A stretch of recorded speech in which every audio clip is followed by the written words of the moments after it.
Hey friends, as you know, Azul here and Authors Who Lead. I want to share about someone who I think I've become a friend with through her writing because I fall in love with writers through their voice. And that's what happened here with this author today. We're talking to Carla Malden, who began her career working in motion picture, television production, and development before becoming a screenwriter, which we'll probably dabble in, talk about, along with her father. If you are ever present in knowing great media, you'll know who her father is. It's the award-winning actor, Academy Award-winning, let's be specific, and lots of awards, but Karl Malden. She also co-authored his critically acclaimed memoir, When Do I Start? Carla's feature writing has appeared in Los Angeles Times, highlighting the marvels and foibles of Southern California and Hollywood.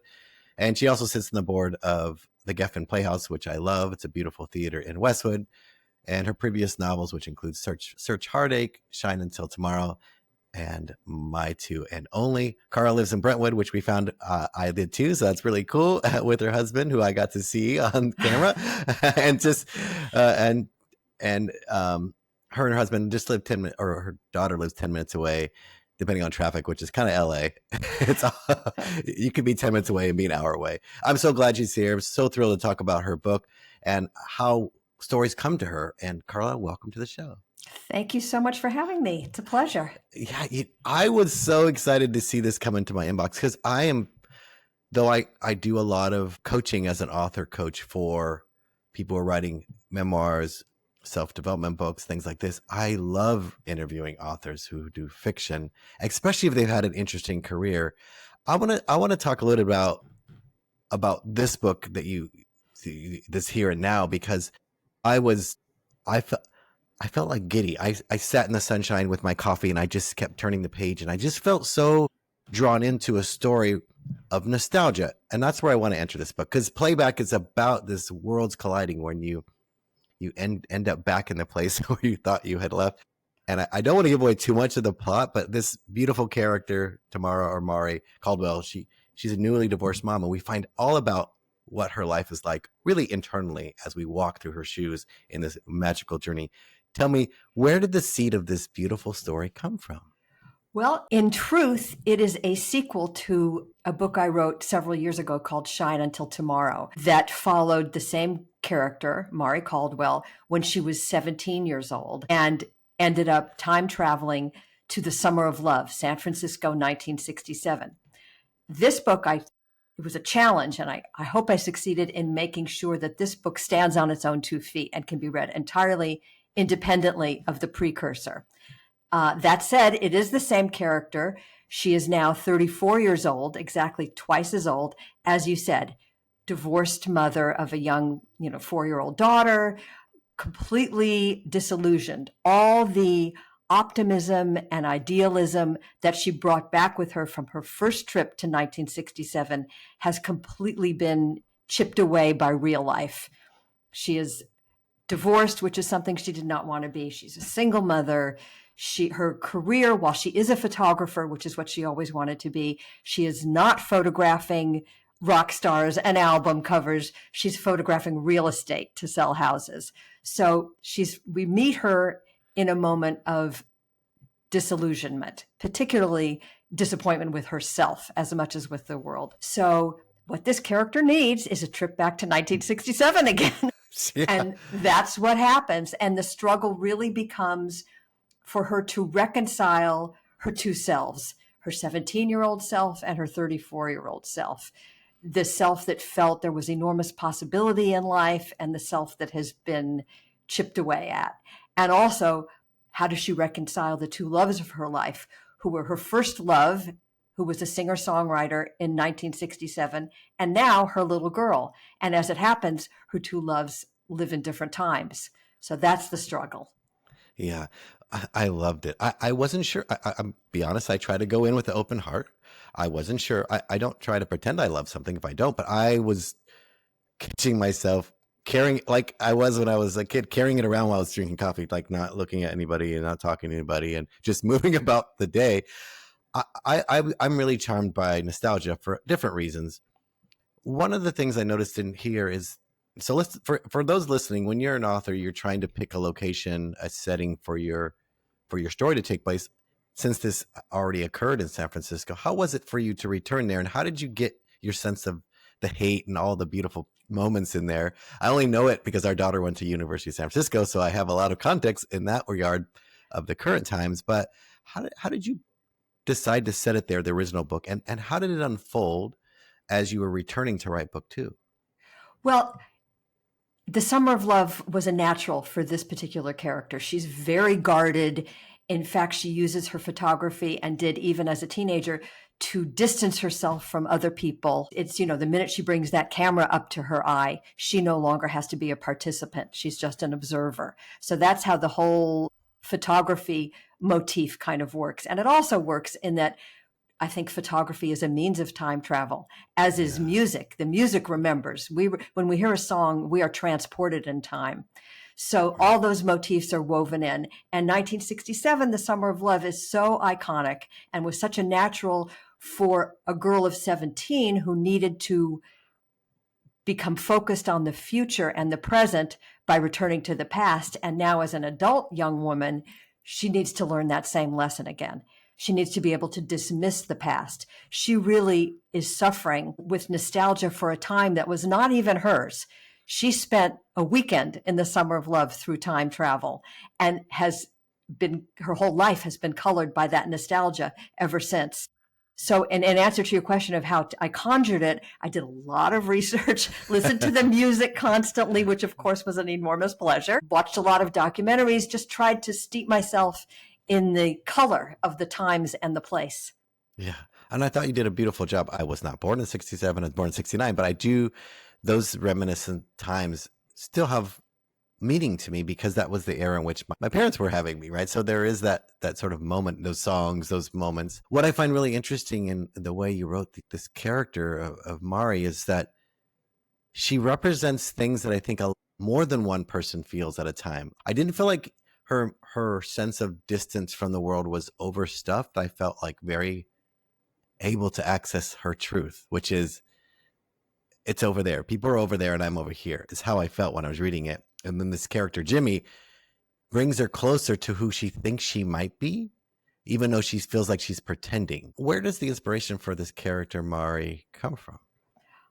Well, to be entirely candid, she's a lot like me, especially when I was younger. I had a lot of her defenses, a lot of those things that I've sort of worked through over the course of my life. And I used the time travel in the story of Playback. Not, believe it or not, Azul, I'm not a time travel fan. I don't particularly read time travel. Time travel movies are not my favorite. It's not my thing, but it worked so perfectly for her character arc. Yeah. That as a mechanism, that she needed to go back and then to fold the elements that she learned there, the optimism, the idealism of the 60s, the sense that the individual human being can actually change the world. And that's what she brings back with her. And those were the lessons that she needed to learn that were just so emblematic of the 60s. Yeah. And I find it so striking that it's happening in the now, this time for love, this time for it harkens to a very resonant time about who we are as a country and who the individuals are who are living in this world that is unfolding. So I felt like it was a call to this present moment, which is really great when you're reading a book from the past or set in the past, and it strikes your current moment heartstrings. Well, honestly, again, to be candid, I did not quite expect it to be quite as relevant and pertinent as it has turned out to be. When I was writing it, we were in a slightly different political, social moment. Yeah. And I actually had a point where I thought, I'm going to finish this book, but it's not going to be really relevant anymore in the same way, empowering the individual for social change. And lo and behold, it's far more relevant than I had anticipated. Yeah, and I think what struck me was how quickly her life changed the moment she switched back. And I feel like that's kind of happened, how quickly thinking people seem to change and revert back when they're given the right conditions to be in that space. Right. And so that's why I think it had such a strong resonance. I have to ask, because I know that you have a background in film. I can't help but see books like a movie. I try not to. It doesn't work. I have to see it unfold. So many elements of your writing have those easy ways to see everything you want me to see and not for me to invent what I see, because you're narrating, you're directing me to pay attention to these things, whether it be the baby and the Tylenol or it be, you know, whatever it is. I feel like you're directing me to see what you see. How much of your influence of your ability to do screenwriting kind of parlays into your work as a novelist? I think quite a bit is the short answer. I like you, as you were reading it, you're seeing it on the screen of your mind. I see it on the screen of my mind as I'm writing it. Yeah. I'm really just sort of describing the scene that I am seeing when it's good, when you're in the moment and you're in the flow and in the zone. You know, that's what it's like. It's already there. It's already a movie. I'm just describing it. That makes sense. Yeah, and I love that about writing novels. And in fact, it's kind of, I'm so happy I've landed with writing novels, because I actually find it more fulfilling than screenwriting, because you get to have that same experience of describing a scene, but people are actually reading your words and the actual words that you are using to describe that scene, as opposed to with a screenplay, which is really just a template for the movie. Right. So it's, for me, I'm very happy to have landed here. I couldn't agree more. I did study screenwriting at UCLA for a time. You know, I don't know if that's where you studied or if you studied there at all, but I remember trying to make screenplays work for me as the person creating the story. But I find novels allow me to just disappear and let the structure leave me and the story fill the space. Yeah, screenplays are so much about structure that it's very apt that you should use that word, because screenplays are very much about structure. They can be diagrammed and parsed, and most really great movies will fall into a certain kind of action happening at the halfway point, that kind of thing. Right. And novels, it applies as well, but in a much more relaxed kind of way, I think. Yeah, I like the idea of borrowing from screenplay writing to make sure I have the right character moments and beats. Mm-hmm. But it's just because it sits subtly in my mind. I'm not looking at a chart or trying to do that. I just know that there's a conflict not happening. It needs to happen. It probably needs to be a character outside of the main character. Like it's just a pattern. Like it's a good touchstone. You can use it as a touchstone. Yeah, that's a great word, touchstone. So let's talk about this. You had sort of like a continuation series. I agreed with what you stated earlier, which I didn't feel like I needed to read that first book to totally immerse myself in the book that you wrote, Playback. And I felt really grateful because I find that method really useful for both the readers of the previous series, but also the ones who might read this one and go backwards. How have you seen that work? I hope it can work in either direction, or that either of them can stand entirely independently. I was very gratified. My biggest concern, to tell you the truth, in writing this book, I had never written a sequel before, was to write something that was a sequel, but that could stand on its own. So I wanted it to be entirely independent, but simultaneously be somewhat enriched if you had read the first one. And so I wanted to give enough backstory without it being boring for the person who had read the first one, but enough, illumination so that you knew exactly what was going on and what had happened to her the first time around. And I'm thrilled that proved to be the case for you. It did. It really did. And I think it really gave me comfort as a writer, because I've written our series of novels that are historic, based in the 1950s Appalachia, this little gold mining town where there was a red light district, and it's through these characters who are there coming of age. But I wanted each story to stand on its own. I thought it was really important that if someone picked up the last book, that it would only help them if they read the others, but didn't change their opinion. Exactly. Yeah, that's incredible. So let's talk about other types of writing, because obviously novel writing or writing something that's nostalgic has its own sense, but you also co-wrote a memoir with your father. That's a different kind of experience. That's a whole nother level of commitment and storytelling. How was that different in your process? And we can jump back to the process of the physical writing, what it looked like in your day-to-day life. But how was that different, moving from a memoir, working closely with your father or the stories, to be able to tell the story that you wanted to tell? Well, my father's autobiography was the first book I wrote, other than screenplays. So that was my first piece of prose. And it was, the whole experience was one of the great joys of my life. I highly recommend anyone, with a well-known father or not, sitting down with their parent and getting the story of their life. It's a once in a lifetime opportunity. And it was so delightful. And the routine of it that you alluded to was I would go up to his little office with him, the little crummy room above the garage in the house I grew up in. And we would sit and I would have my laptop and he would tell me stories. And then I'd come home and look at them and I'd go back the next day. It was sort of being part stenographer, part writer, part analyst, because then I would ask questions and dig deeper. Well, how did you feel when that happened? And, what did your father think about that? Because I knew that was a charged relationship for him. Yeah. And it took about 3 years and it was just fabulous. In a way, I think my screenwriting background was an asset because it was like writing. It's in the first person. It's in his voice. We co-wrote it. And I knew his voice so well and so intimately that it took no effort to write the quote unquote character of him. It just right. came out in his voice, So that was a wonderful first experience with writing prose. Yeah. How was his experience, if you could reflect on it, being a part of that?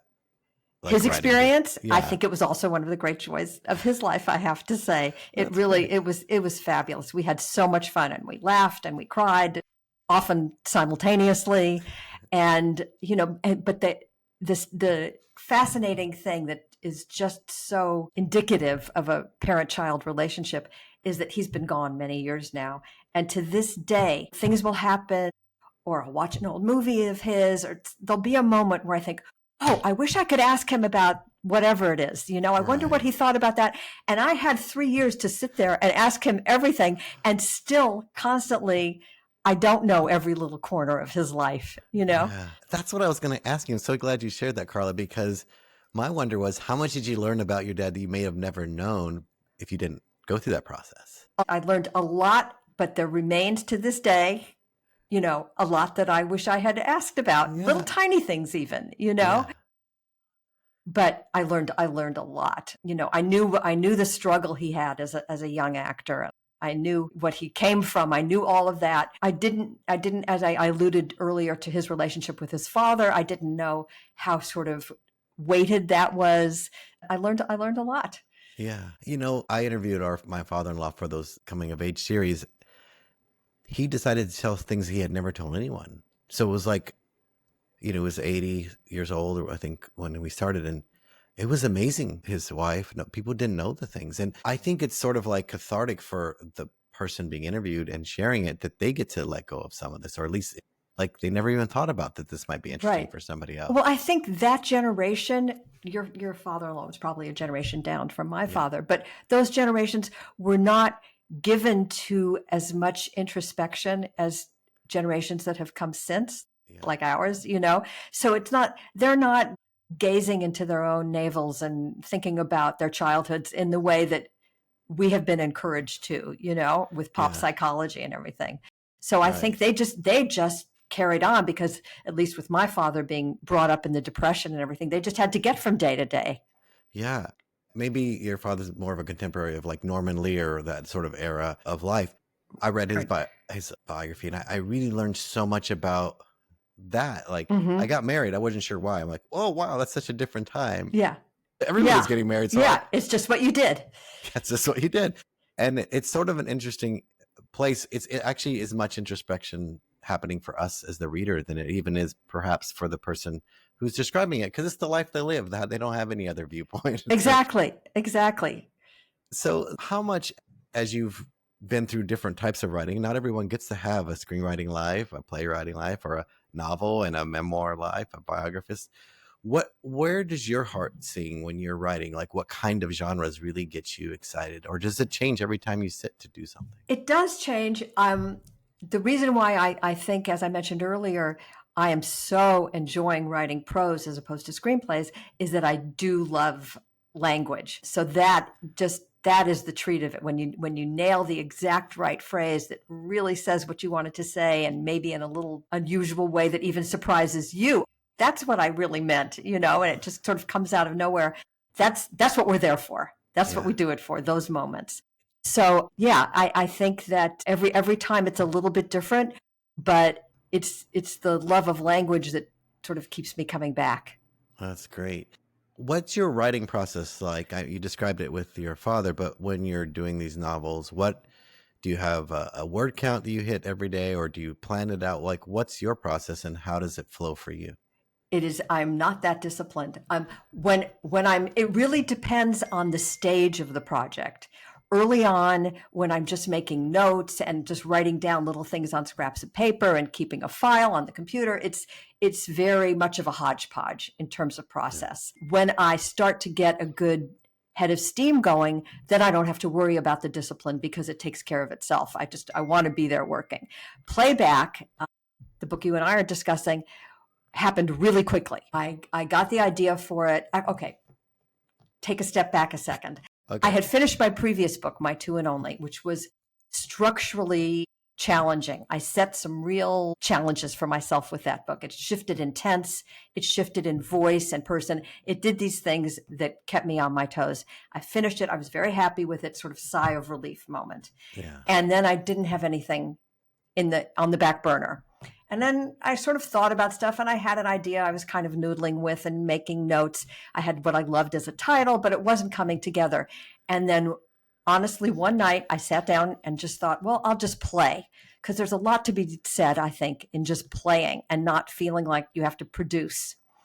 And guess what? There was Mari 17 years later. Turns out my old friend from from 2 books ago had more to say and actually had a great deal more to learn. And that book I wrote more quickly than I've written anything. Yeah.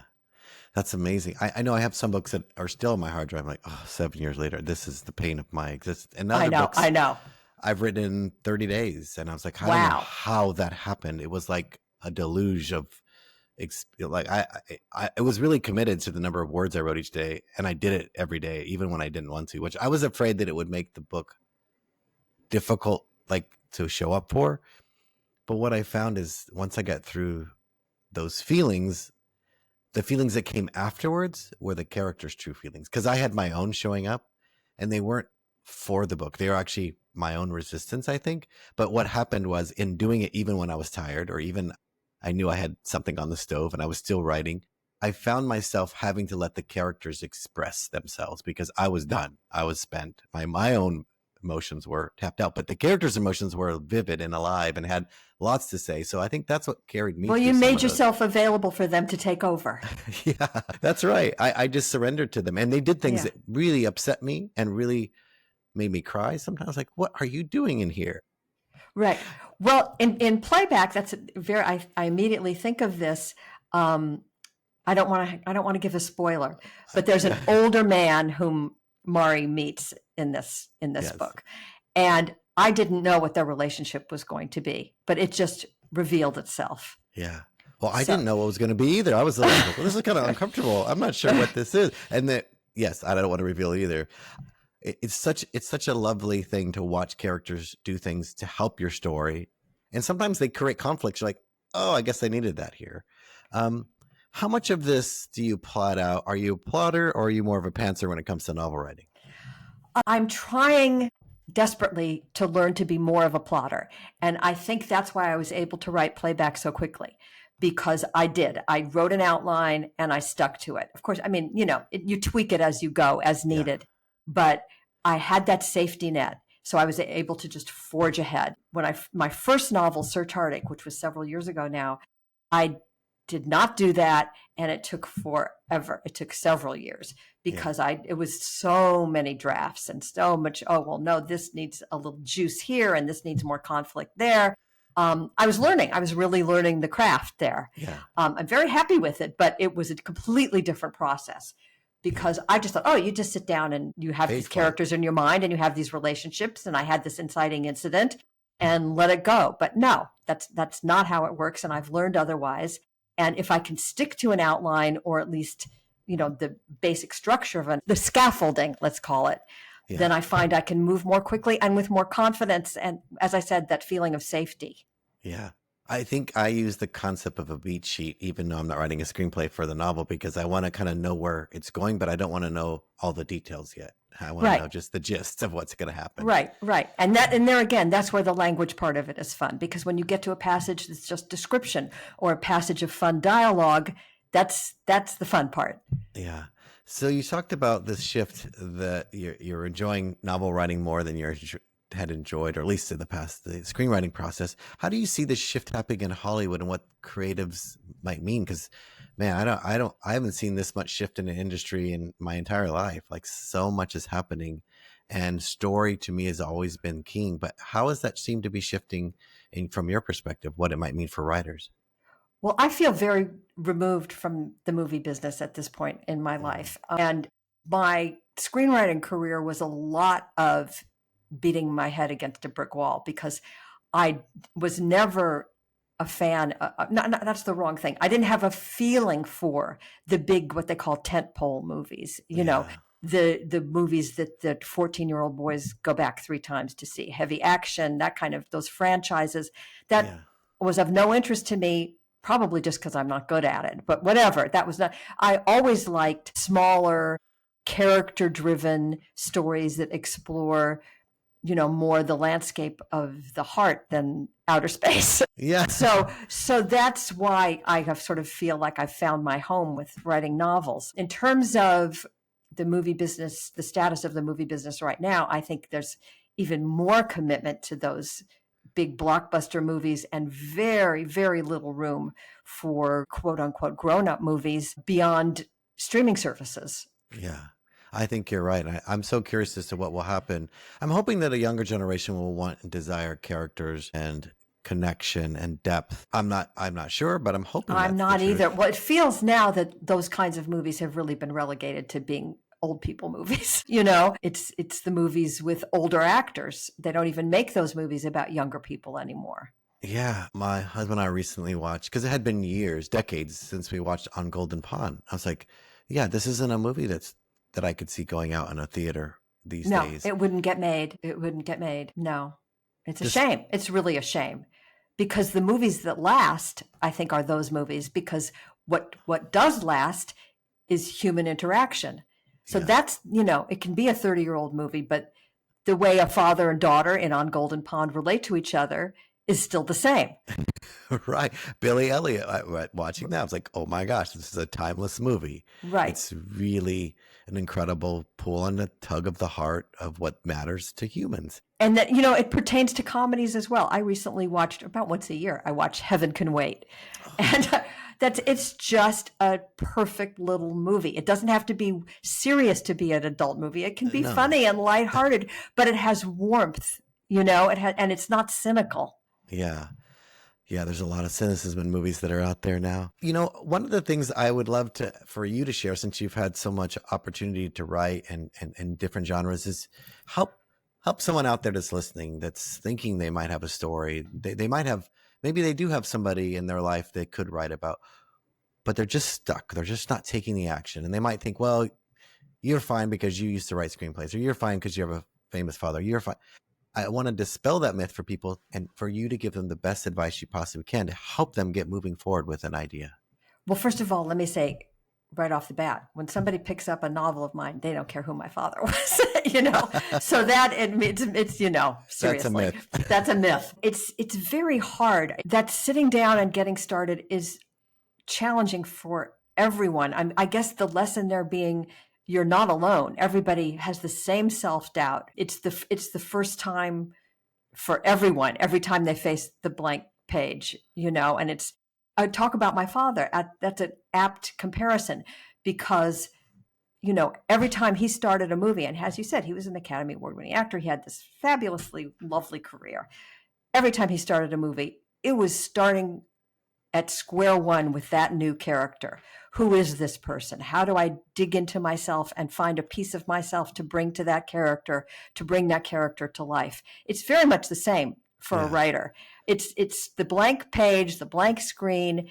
That's the same for everyone. I mean, maybe not for, I don't know, James Patterson or someone, because he's got it down, but he does a certain kind of, formula. He knows what he's doing and he does it brilliantly.